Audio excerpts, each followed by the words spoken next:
Yeah,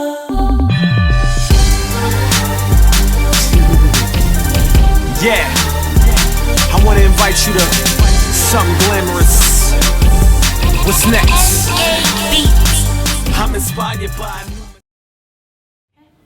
If you hit that play button, that means you're now tuned into Glam TV. We have a special show planned for you today, but first, I must give a glamorous shout out to my studio audience. You all look amazing.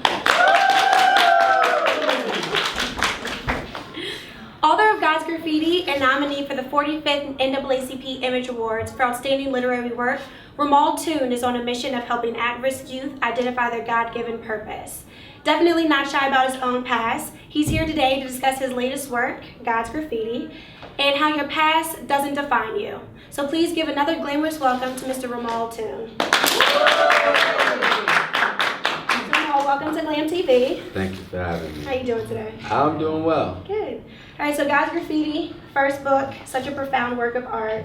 You essentially took biblical characters, you put them in today's atmosphere, you brought your past into it. How did you come up with that idea? Well, it's a long story, but We got time.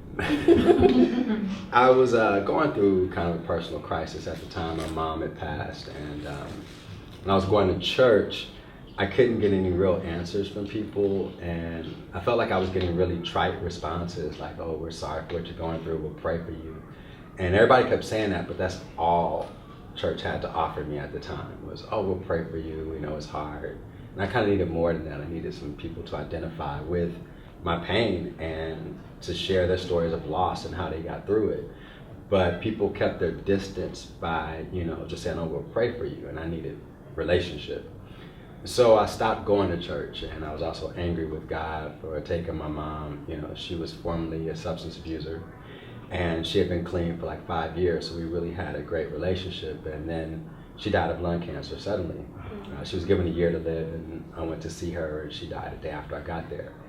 And I was sitting in my kitchen one night, just telling God I was done, and I wasn't ever going back to church, and I had not preached in a while, so I just said, God, if you really want me to stay within the community of faith, I need to find some people in the Bible like me who lived through some of the things that I've lived through, and so I don't feel alone. And I went back and read the Bible again and just saw all the stories in a different way, and I looked at people based on their life experiences and their humanity and not just miracles.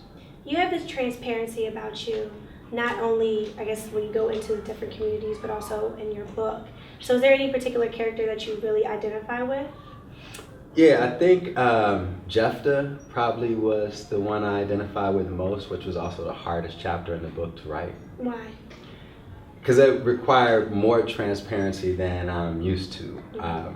It required me expressing how broken I was based on the things that I saw my mom go through, and being transparent about her stuff and how it made me feel. I think a lot of young people go through the same things, but rarely do people get a chance to talk about the emotional experience and even the really hard things that you see or hear and are exposed to. And that chapter, I really, I didn't want to write some of the stuff I wrote in that chapter, but I felt like I was led to do it because I knew the harder it was for me, the more helpful it would probably be to someone else who needed to know that they weren't alone.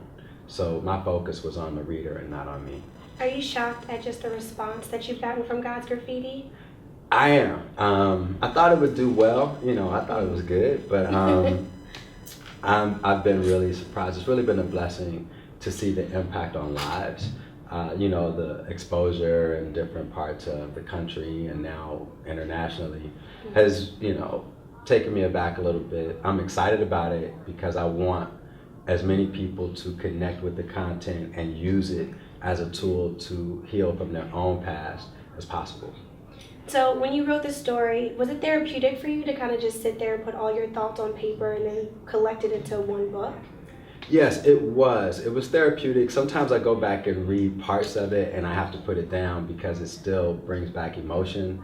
And it's still therapeutic to the extent that whenever I'm out on the road talking about it, engaging people, it helps me in as much as it's helping them.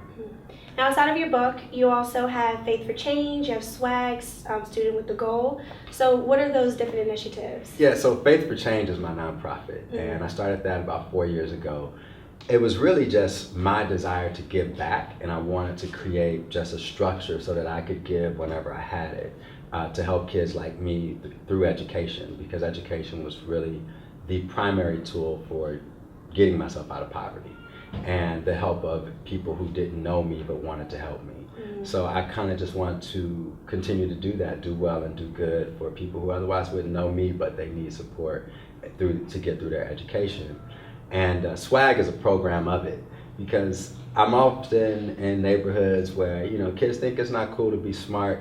They think it's cool to be hustling or rapping and dancing. I'm like, yeah, what you gonna do when you're 50 though? Right. Like, you're not gonna have a place to live and you're not gonna have an education.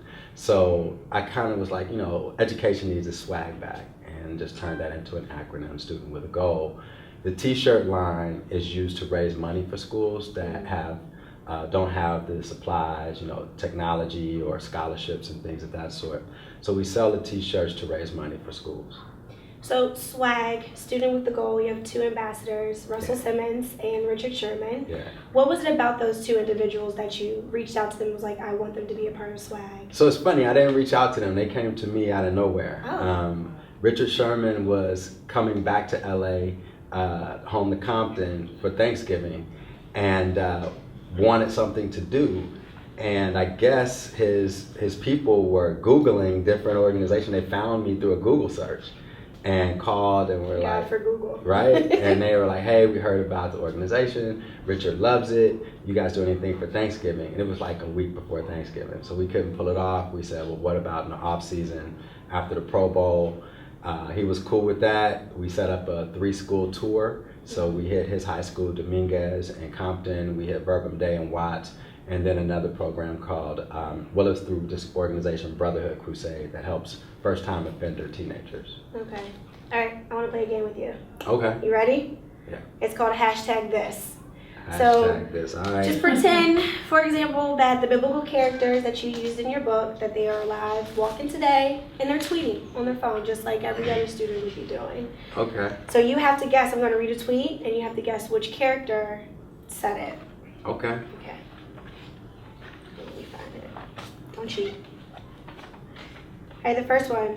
I refuse to set limits on myself because of my past. Living fully in God's purpose is my main priority. Hashtag destined for greatness. That would be Jephthah. No? No? That could be. It could be. I know, it's so vague. Right, that is very vague.